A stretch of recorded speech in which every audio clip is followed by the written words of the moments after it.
On September 16, 2011, at around hours, I was experiencing excruciating agony in my abdomen.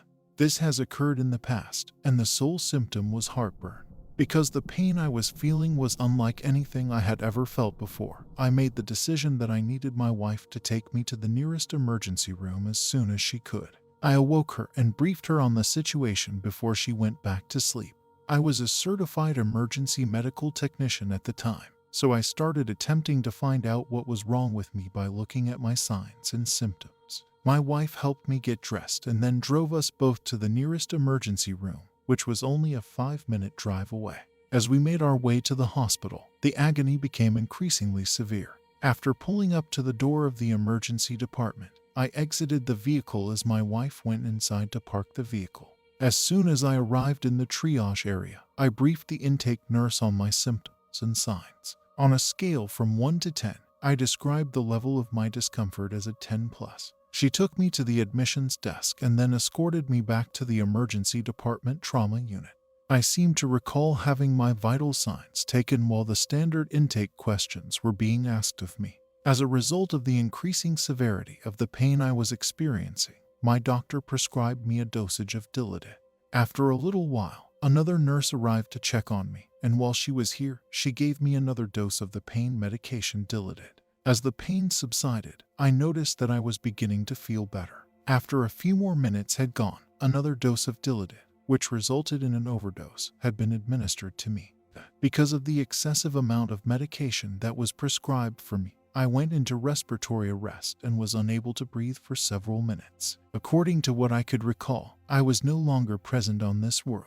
I cannot recall being outside of my physical body, but all I can recall is being in a pitch-black abyss. There I was oblivious to time, pain, and anything else that existed. I had the impression that I was in a pitch-black chamber, but I was unable to make out any of the walls. At that moment, I had the impression that there were a number of other persons around. Although I could not see anyone else, I had the very odd sensation that I was not alone in the room. In this void, I was unable to distinguish anything at all. I was unable to see myself or anyone else. There were no visible objects anywhere. I saw nothing except complete darkness and an absence of any light. They started performing cardiopulmonary resuscitation on me after they had called the code on me. When I came back to my body, I distinctly remember a doctor being on top of me and yelling at me to begin breathing again. When I opened my eyes, I found my wife crying her eyes out. In addition, I spotted my sister-in-law there with my wife when I was at the emergency hospital. This was very strange to me because I had the impression that I didn't waste a lot of time. But when I looked around, several minutes had passed and new people had surrounded me. When I came to, my wife informed me that I had been unresponsive for a number of minutes during which I had stopped breathing.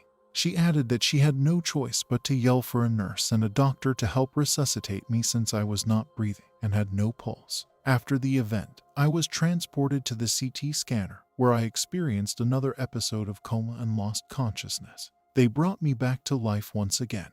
However, this time I did not feel anything unusual. The only thing I can recall is becoming sick inside the machine after they had placed an ambu bag over my head. This occurred at approximately 2:30 in the early morning hours. They informed me that I had suffered some brain damage as a result of the lack of oxygen that I had received. My next recollection is of coming to at 6:30 in the evening in a private hospital room where I had been sleeping. A surgeon came in to speak with me and informed me that I needed to have my gallbladder removed because it was the root of all of my problems and that it was the reason I needed surgery in the first place. The surgery to remove my gallbladder took place the next day.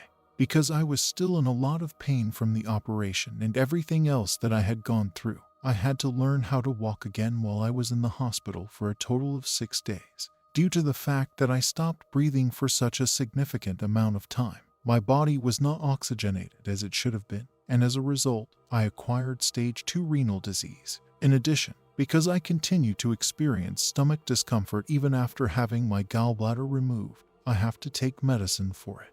In addition, I have encountered indications and symptoms of PTSD that have had an impact on my day-to-day existence. In the immediate aftermath of this event, I experienced a panic attack. While my wife and I were watching the movie, the lights suddenly went out. I had a flashback to the close call with death, so I left the movie theater as quickly as I could. The overwhelming sensation that I needed to get away from that setting was more than I was able to take in at that moment.